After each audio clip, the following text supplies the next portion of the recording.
नमस्कार मित्रांनो, सुमित्राजींनी रागाने दोन्ही सुनांच्या हाताला धरून स्वयंपाकघराच्या बाहेर काढलं आणि तिथे कुलूप लावून टाकलं. दोन्ही सुना आश्चर्याने सविताजींकडे पाहू लागल्या. मोठी सून गीताने विचारलं, आई, तुम्ही स्वयंपाकघराला कुलूप का लावलं? मग जेवण नाही होणार का? नाही, आज या घरात ना स्वयंपाक होणार ना कोणी जेवणार. खूप खाल्लं तुम्ही दोघींनी. आता बघते कोण किती मोठा उष्ण आहे. असे म्हणत सुमित्राजी कुलूप लावून चावी स्वतःजवळ ठेवली आणि तिथून निघून गेल्या. खरं तर सुमित्राजी आपल्या दोन्ही सुनांच्या वागण्याने खूप त्रस्त झाल्या होत्या. जेव्हा केवळ गीता घरात होती तेव्हा तरी घरात शांतता होती, पण जेव्हा छोटी सून राणी घरात आली तेव्हापासून घरात सतत वादविवाद सुरू झाले होते. गीता आपल्या मोठेपणाचा अधिकार गाजवत होती आणि दिवसभर पलंगावर लोळत बसायची. घरातल्या कामांना हात लावायची नाही. सुरुवातीला काही महिने राणीने सगळं घर व्यवस्थित सांभाळलं, पण नंतर तिलाही हे सारं झेपेनासं झालं. तिला सतत एकटीने सगळं काम करावं लागत होतं आणि गीताच्या आळसामुळे ती संतापायची. ती गीताला सांगायची, दीदी, मी या घराची सून आहे, तशीच तुम्हीही आहात. देवराणी आल्यावर तुम्ही सासूंसारख्या सासूच्या शेजारी बसू लागलात, पण घरातलं काम तुम्हालाही करावं लागेल. गीता संतापून म्हणायची, अगं छोटी, तुला लाज नाही वाटत का? आपल्या ज्येष्ठांची अशी बोलतेस? बिलकुल नाही वाटत दीदी. तुम्ही आराम करायचा आणि मी नुसती स्वयंपाकघरात नोकरी करायची. राणी सडेतोड उत्तर द्यायची. दोघींचा रोजचा वाद सुरूच राहायचा. शेवटी सुमित्राजी वैतागून मोठ्याने ओरडल्या, बस आता पुरे. रोजचं भांडण ऐकून माझ्या डोक्याचा भुगा झाला आहे. काहीतरी लाज शरम आहे का नाही तुमच्यात? सासूची धारेवरची बोलणी ऐकून दोन्ही सुना गप्प झाल्या आणि चिडून आपल्या आपल्या खोलीत जाऊन त्यांनी दार लावून घेतलं. सुमित्राजींचा त्रास इतका वाढला होता की त्या डोक्यावर हात ठेवून बसल्या आणि रडू लागल्या. त्या आपल्या नवऱ्या राजेशजींना म्हणाल्या, बघा काय हाल करून ठेवलेत या दोघींनी घराचे. हे घर आता घर वाटतच नाही. रोजचं युद्ध सुरू असतं. राजेशजींनी हतबलपणे उत्तर दिलं, होय सुमित्रा, मीही सगळं पाहतो आहे. यांची दादागिरी दिवसेंदिवस वाढत चालली आहे. आता हे घर राहण्यालायकच उरलं नाही. ज्या घरात सकाळ संध्याकाळ वादविवाद आणि भांडणं असतील त्या घरात लक्ष्मी कुठून येणार? त्या घरात समाधान आणि भरभराट कशी होणार? सुमित्राजींनी हताश होऊन विचारले, मीही हेच विचार करते. घरात एक मिनिटही शांतता नाही. काय करावं, कसं करावं काहीच कळत नाही. त्यांच्या नवऱ्यांनाही काही फरक पडत नाही. दोघीही दिवसभर ऑफिसच्या कामातच गुंतलेले असतात. जबाबदारी नावाची गोष्टच राहिली नाही.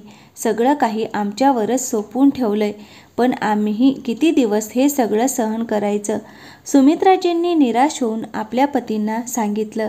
घरातलं वातावरण दिवसेंदिवस बिघडत चाललं होतं. जरी एकाच घरात राहत असले तरी सगळे वेगवेगळे वाटत होते. डिनरच्या वेळी गीता किचनमध्ये जात होती आणि दाल भात बनवून बाहेर निघून जात होती. नंतर राणी यायची आणि भाजी रोटी बनवायची. अशा वेळी कोणीही आनंदाने स्वयंपाक करत नव्हतं. त्यामुळे खाण्यास काही चव लागत नव्हती. सगळ्यात मोठा वाद नेहमी जेवण आणि स्वच्छतेच्या बाबतीत होत होता.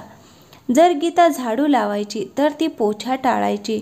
दोघेही आपल्या आपल्या खोल्या मात्र स्वच्छ ठेवीत होत्या, पण बाहेरचा हॉल, सुमित्राजींची खोली आणि उर्वरित घर मात्र अस्वच्छच राहायचं. सुमित्राजींनी अनेकदा प्रयत्न केला की दोघींच्या कामाचं योग्य वाटप करावं, पण तेही त्या दोघी नीट करू शकत नव्हत्या. जर गीता आधी कामाला लागली तर राणी आजारी असल्याचा बहाणा करायची आणि जर राणी आधी उठली तर गीता काहीतरी कारण सांगायची. ना त्या बटवाऱ्याने चालत होत्या ना मिळून काम करत होत्या. त्या फक्त आपल्या मनाप्रमाणे वागत होत्या. सततच्या भांडणाने वैतागून शेवटी एक दिवस सुमित्राजींना सहनच होईना. त्या रागाने उठल्या आणि दोन्ही सुनांचे हात पकडून त्यांना स्वयंपाकघराच्या बाहेर काढले. त्यानंतर त्यांनी किचनला कुलूप लावले. हे पाहून राणी आणि गीता आश्चर्यचकित झाल्या. आई, तुम्ही किचनला कुलूप का लावलं? मग आम्ही जेवण कसं बनवायचं? जेवण नाही होणार का? गीता घाबरत म्हणाली. सुमित्राजींनी संतापाने उत्तर दिलं, नाही, आज कोणतंही जेवण होणार नाही. ना स्वयंपाक होईल ना कोणी खाईल. तुम्ही दोघी रोज आपापसात भांडता आणि आम्हा सगळ्यांचं रक्त शोषून घेताय. चला, आज उरलेलं रक्तही प्यायला घ्या आणि तुमच्या मनाचा कोपरा भरून घ्या. हे घर काय तुमच्या इच्छेप्रमाणे चालतंय का?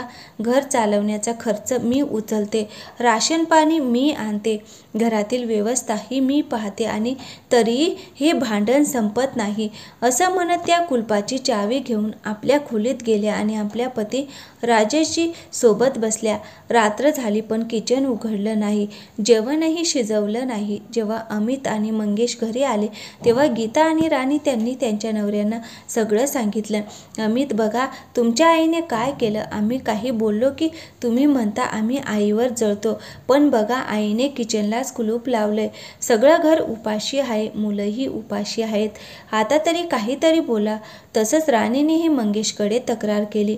दोन्ही भाऊ आईच्या खोलीत गेले आणि आईला विचारलं, आई, हे काय सुरू आहे? रोज रोजचा हा नवा गोंधळ का?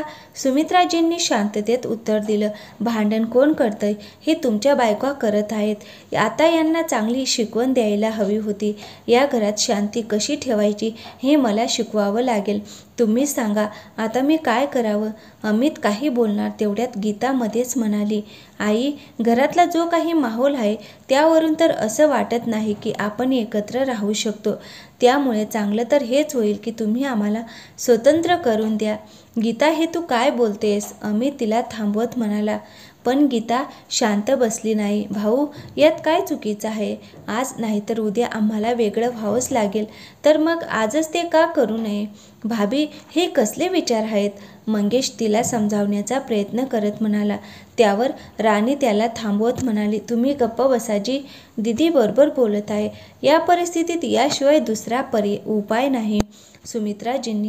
सुमित्राजींना हे ऐकून धक्का बसला. सुनांनी विभाजनाची मागणी केली. त्यांच्या डोळ्यात अश्रू आले, पण त्या कमकुवत पडल्या नाहीत. त्या आपल्या मुलांकडे पाहत म्हणाले, अमित, मंगेश, सुनांनी तर आपला निर्णय सांगितलाय. आता तुम्हा दोघांची काय मते आहेत? तुम्हीही ठरवा. त्यानंतर आम्ही आमचा अंतिम निर्णय जाहीर करू. राजेशजीही सुमित्राजींच्या बाजूने बोलत म्हणाले, सुमित्रा, मला खात्री आहे की तू जे काही निर्णय घेशील तो योग्यच असेल. मी तुझ्या निर्णयाच्या पूर्णपणे पाठीशी आहे. पतीचा पाठिंबा मिळाल्यामुळे सुमित्राजी अजून बळकट वाटू लागले. त्यांनी आता मुलांकडे पाहिलं. मंगेश आपला मोठा भाऊ अमितकडे पाहत होता. अखेर विचार करून अमित सरळ आपल्या आईजवळ बसला आणि म्हणाला, आई, जर त्या दोघींना वेगळं व्हायचं असेल तर आम्ही त्याला अडवू शकत नाही. तुम्ही एक काम करा, या मालमत्तेचे 6 समान भाग करा. 6 हिस्से का? अमित, तू कसल्या गोष्टी बोलतो आहेस? तुम्ही दोघेच भाऊ आहात, बहीणही नाही. मग हे 6 हिस्से कशासाठी? मंगेशने आश्चर्याने विचारले. हो, आपण फक्त 2 भाऊ आहोत, पण इथे प्रत्येकजण आपल्या मनाप्रमाणे राहू इच्छितो. त्यामुळे सर्वांना त्यांचा स्वतःचा वाटा मिळावा. अमितने शांतपणे उत्तर दिलं. गीता आणि राणीलाही यावर काही आक्षेप नव्हता, कारण त्यांना माहीत होतं की एक हिस्सा त्यांचा असेल आणि सासू सासऱ्यांचा हिस्सा तर नक्कीच त्यांच्यात कुणाच्या तरी नावावर होणार होता. त्यामुळे त्यांनीही बंटवाऱ्यासाठी होकार दिला.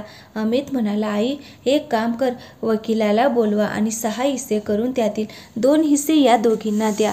त्यांना जिथे राहायचं आहे तिथे जाऊन आपला संसार थाटू द्या. बाकी मंगेशचं माहीत नाही, पण मी मात्र तुमच्यासोबतच राहीन. हे ऐकताच गीता दचकली. अमित, तू वेडा झाला आहेस का? तू नसताना मी कशी एकटी राहू शकते? जर मी वेगळी होत असेन तर तुलाही माझ्यासोबत यावंच लागेल. अमित शांतपणे म्हणाला, गीता, नवरा म्हणून तुझ्याबरोबर असण्याच्या आधी मी या घराचा आणि माझ्या आईवडिलांचा मुलगा आहे. म्हणूनच मी 6 हिस्से करायला सांगितले. प्रत्येकाने आपल्या इच्छेनुसार राहावं, पण मी मात्र माझ्या आईवडिलांना सोडू शकत नाही. आणि हेही समजून घे की पती म्हणून मी तुझ्यासोबत वेगळा राहणार नाही. हे ऐकताच मंगेशही पुढे आला आणि आईच्या दुसऱ्या बाजूला बसत म्हणाला, हो भैया, तुम्ही अगदी बरोबर बोलत आहात. मलाही राणीसोबत वेगळं राहायचं नाही. मीही तुमच्यासोबत आणि आईवडिलांसोबत राहणार आहे. राणीला तिचा हिस्सा देऊन टाका. त्यांना जसं हवं तसं राहू द्या. हे ऐकताच राणीचा आवाजच बंद झाला. ना गीता काही बोलू शकली ना राणी. पण सुमित्राजींच्या डोळ्यातून आनंदाश्रू वाहू लागले. त्यांना आज आपल्या मुलाच्या नीतिमत्ता आणि योग्य विचारसरणीचा अभिमान वाटत होता. त्यांचं घर तुटत तुटत वाचलं होतं, कारण सुनांना पतीशिवाय वेगळं राहायचं नव्हतं. आता बटवारा मंजूर नव्हता, कारण त्यांच्यासाठी त्यांच्या नवऱ्यांशिवाय हे बटवाऱ्याला काहीही अर्थ नव्हता. त्यामुळे गीता आणि राणीने हार मानली आणि विभाजनाचा निर्णय मागे घेतला. सुमित्राजींनाही आता मुलं आणि पतीचा पाठिंबा मिळाल्याने अधिक आत्मविश्वास वाटू लागला. त्यांनी तात्काळ दोन्ही सुना आपापल्या जबाबदाऱ्या वाटून दिल्या आणि स्पष्ट शब्दात सांगितले की यापुढे जर घरात कुठलीही नौटंकी झाली तर तुम्हा दोघींना स्वतंत्रपणे वेगळं केलं जाईल. आता गीता आणि राणी पूर्णपणे असहाय्य झाल्या होत्या आणि त्यांची सर्वात मोठी लाचारी त्यांचे स्वतःचे पतीच होते, जे त्यांची साथ देण्यास स्पष्ट नकार देत होते. तर